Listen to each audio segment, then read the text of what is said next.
the greatest thing of all, by far.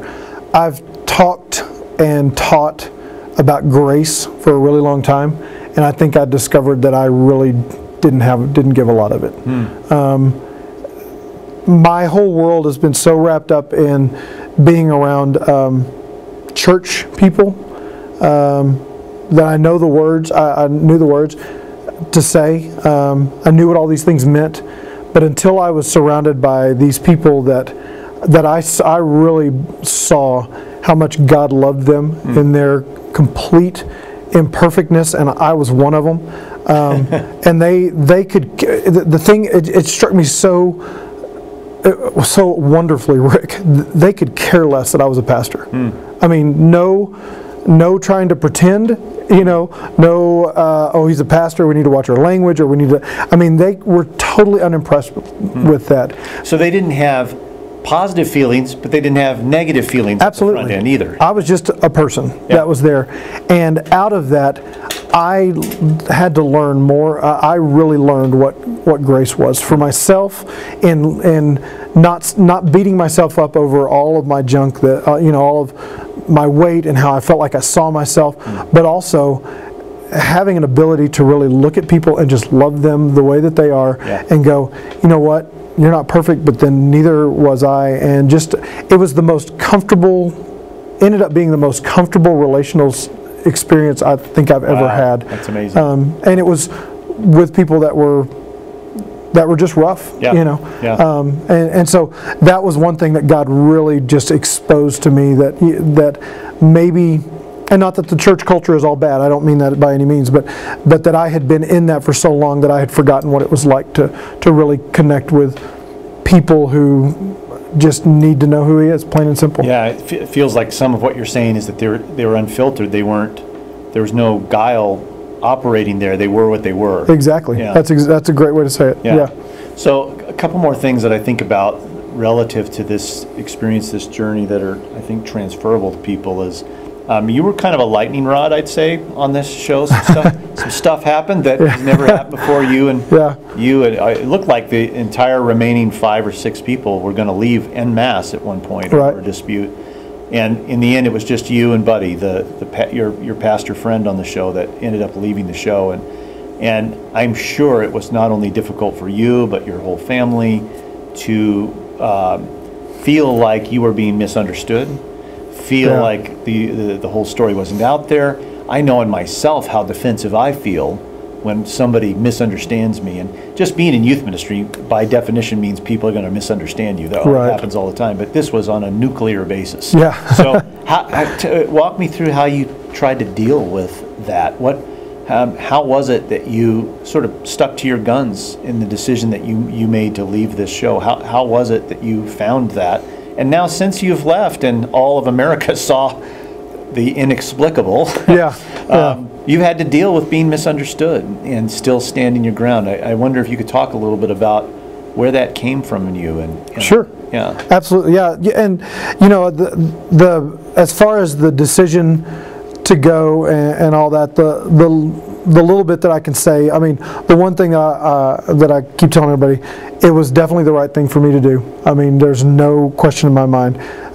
And it came down to, do I stand, and for Buddy as well, I believe, do I stand for something that I think is that matters, or do I worry about the cash?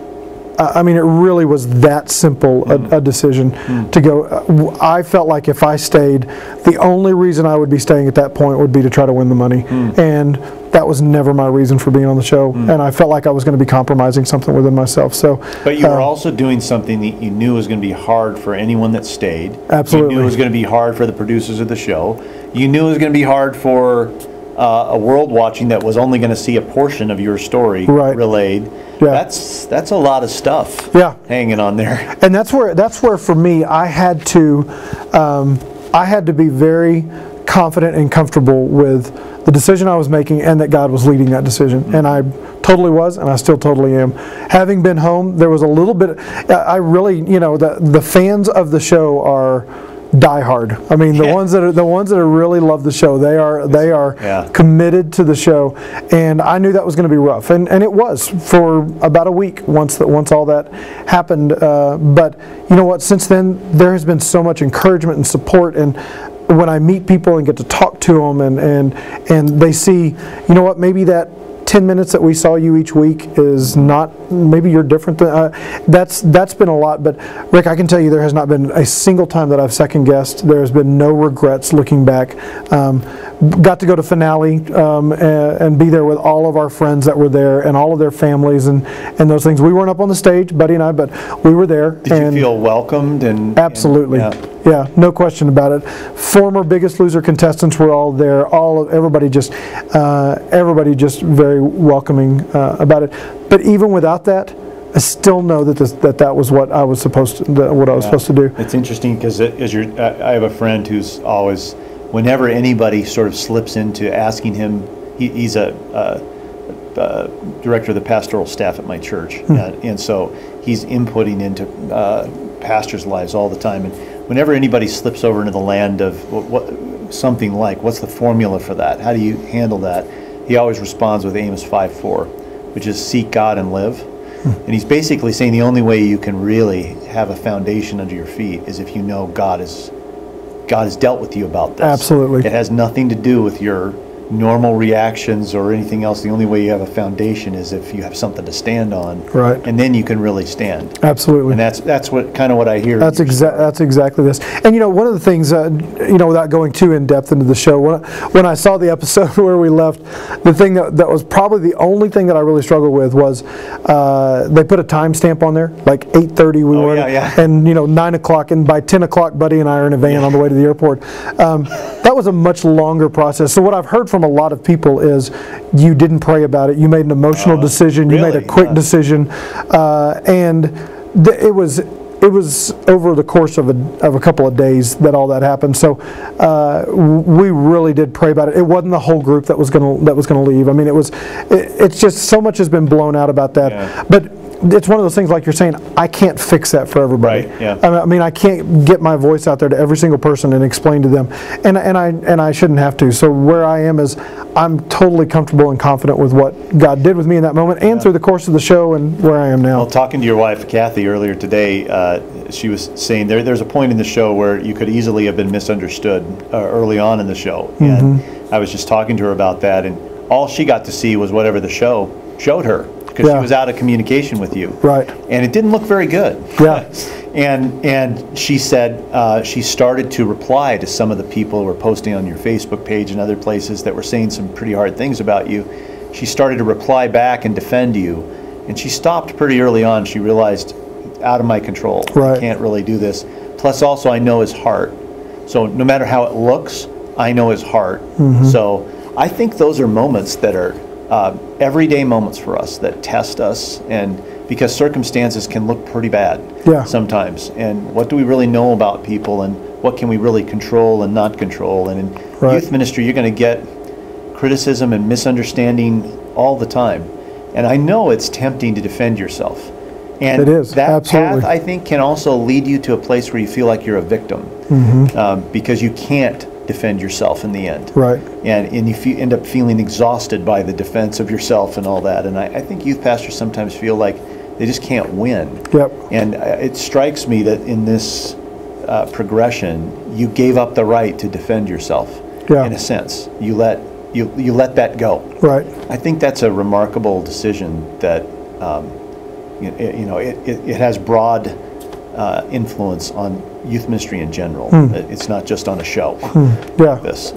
It's been incredibly, I'll tell you, it's been really, that's been the really difficult part of it, mainly because, and I just got to say this, the responses that I've gotten from people who would say they are Christians or they are within the church has been the harshest of all. That's interesting. I mean, it has been... Why do you think that is? Really, and without trying to sound arrogant, because I sure don't mean it this way, I think a lot of people really liked Buddy and I. I think they wanted us to win. Yeah. And when we left, we were a Christian influence. We were the pastors. And suddenly we disappointed a lot of people by leaving. And those within the Looked church, like you gave up or quit or something. exactly. And I heard there were a lot of comments about, God's a covenant God. You broke your covenant. You broke. Wow. And I mean, so seeing the seriousness of God's relationship and covenant with us, and feeling like, which we didn't break a contract, but that's a whole other interview. But there was a lot of that where people just were disappointed in us because they felt like that we had kind of messed up the view of Christianity. We took people off the show that they had liked watching on the show, that they wanted to win the show, and some just felt like we made a moral decision based in arrogance, and I mean, I had some very colorful things that have been said to me, but again, that's where I had to go back and just go, I know that what God what God led Buddy to do, what both of us, it's the right thing to do. And I've even reading those, even seeing that and even hearing that from people, never second guessed it. Yeah, that's good.